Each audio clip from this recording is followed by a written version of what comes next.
Hello, ladies and gentlemen. Welcome back to the Weekly Fix with your host, Phixem. This is a fairly new podcast, but jumping right into it. Uh, price increases. Price increases. Recently, not too long ago, they talked about uh, a lot of these price increases happening with next gen consoles. Um, in according to businessinsider.com, and I know Screen Rant has an article about it too. Um, it looks like it's confirmed. Screen Rant confirmed that it's from Sony has said this is a thing that's going to happen, and you know from what I'm looking at with Business Insider, it seems to be the same thing. So looking at the website currently, I have it in front of me. It says the first indication that change came on July 2nd with the announcement that this year's 2K21 will cost $60 for current generations, like current generation consoles, but $70 for next gen. So then it says this mid-September, Sony announced $70 pricing for PlayStation 5 launch games. So that's pretty interesting. Looking at the times, it's been what 15 years. 15 years. I'm 31 years old. So the last time we had a price increase was around when I was 15, 16 years old. 15, 16 years old. But I think it's very interesting. We talk about these price increases and some of the debate that's been going around is, are these price increases worth it? Or is it just another reason for these companies to penny pinch and to squeeze the last dollar, the last, you know, the last penny that we have out of our pockets. Because thinking about what games were back when we were 15, 16 years old. When I was 15, 16 years old. That's back in I want to say 2000. I want to say 2006, 2007 when I graduated high school. We haven't got it. You know, Games were 49.99. However, I don't believe microtransactions were such a huge thing back then. I don't know if there was so much going on with microtransactions. I'm really not quite sure about that. However, um, and maybe this is just me, but some of these companies, from what I'm seeing, are making record-breaking numbers. They're making record-breaking numbers with the implementation of microtransactions nowadays. It's, especially with EA, and people who know me know I'll be quoting them a lot. Uh, not not necessarily because I think they're. I mean, I'm gonna just be honest. I'm not really a big fan of that company. The like they make, I want to say, close, or if I remember correctly, a couple like about 1 or 2 years ago, they made about, I think, over $1 billion in microtransactions alone, which completely completely eclipsed their unit sold numbers.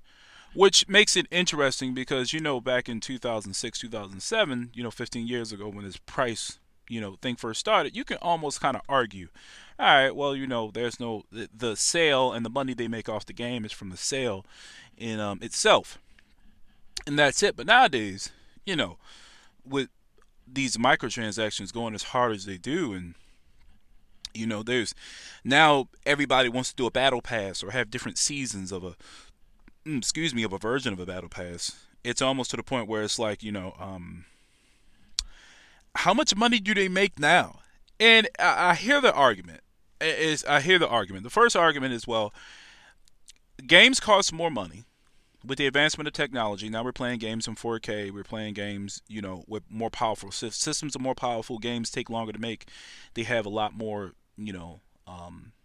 intricate, things going on. They want realism. It's a lot more polished. A lot more things going on with these games. That's the one reason why we need the price increase. We need it so we can, um, keep up with the demand of the games that people want because games cost more.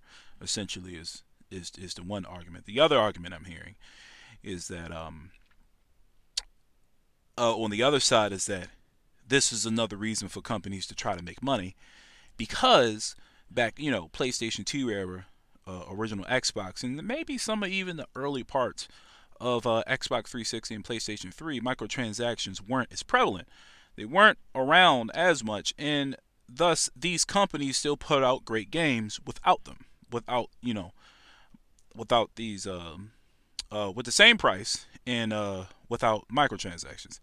Now, because the market for microtransactions is just huge, and especially with mobile games, you make a halfway decent game on mobile, everybody's going to spend money to try to play it.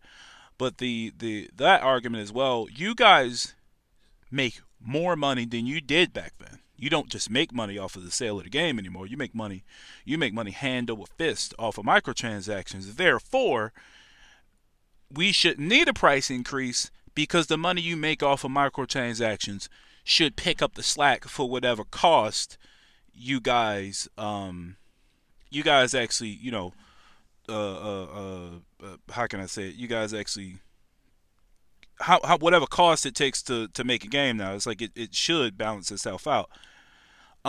Me personally, um, if I could be honest, I would have to say I would err on the side of the microtransaction debate. Um, we know a lot of these companies find ways to penny pinch and to make things artificially difficult for gamers and people who play video games. You think of Bungie when they had the XP problem, where it would show you make a certain amount of XP, but in actual reality, you wouldn't actually get that XP. Thus, would put you in a position where you would have to go to the I think they have a microtransaction store where you can buy these like bright gems or whatever they call to to mitigate the fact that you're not really seeing the upgrade on your character that you want. That was a problem a while ago. A lot of the cosmetics and things that they put in games, and a lot of just stuff in games in general, are focused around taking content out, kind of hollowing out the content and giving it back to you in DLC because a lot of stuff is made during the development process. But I would have to err on that side, um, and that would be my verdict. I truly believe that these companies, and it's not just EA, but a lot of companies that's out there, y'all make a lot of money off of microtransactions. I don't know if I can honestly say it's truly justified. Now, maybe I would feel a little bit better if devs would, like, if we can, we know devs would get paid more because we know it's a big thing with crunch. But I don't even know if, with the price increase, did that money even get down to the devs? You know what I mean? You know, I don't even know if it gets to that point. Um, but I mean, I'll eventually get both consoles. You know, I'm always been a console gamer. Just kind of played a little bit of PC stuff, but mostly a console gamer. Um, I haven't paid full price for a game in a very long time. I probably will. Cyberpunk is coming out, and it should actually already be out right now. I'm recording this a little bit early, but I probably will do what I normally do. You know, uh, I know a lot of people have a lot of games are going digital nowadays, but I still find myself in GameStop trading some games in, using that to get me to using that and putting that towards games that I might already want to play. So I would do that. I would do that. That's probably what I'm going to end up doing because I just truly don't believe I don't pay full price for games like that anyway, even with $59.99. And I'm sorry, but I can't buy into the argument that I mean maybe I just have to see more. I'm not the one to say that everybody's completely lying, and it's just no, it's no way it's justified. However, I would like to see more, or maybe somebody it might break it down to me and let me understand. But from what I'm seeing, the way some of the money that these companies make, um, I don't get it. I mean, they pay some of their execs and some of their big wigs bonuses up into the millions of dollars. I'm not sure if I understand that you can't. Like the price of cost, like the cost of games is going up, or is it just a mismanaged amount of money? Anyway, that's all for my time today. I appreciate you guys listening to the podcast and checking me out. Um, I will catch you guys in the next episode. Thank you for tuning in. And till the next episode on the Weekly Fix, I'll see you again. Peace.